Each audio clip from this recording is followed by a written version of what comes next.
আজকে দেখো সর্ষে আর পোস্ত দিয়ে এই পার্শে মাছের ঝাল করব, তাই পার্শে মাছগুলো দেখো প্রথমে ভেজে নিচ্ছি।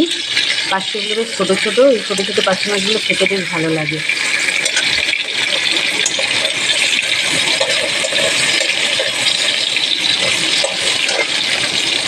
আর এদিকে দেখো সর্ষে আর পোস্তটা কাঁচা লঙ্কা দিয়ে বেটে নিয়েছি, দেখো বেটে নিয়েছি।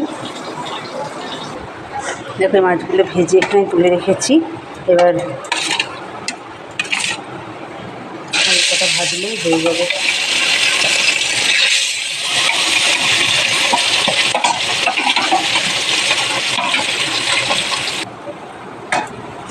ঝোলের মধ্যে এখন দেখো মাছগুলো সব দিয়ে দিলাম, দিয়ে একটু পরে এই সর্ষে পোস্ত বাটাটা দিয়ে নামিয়ে দেবো।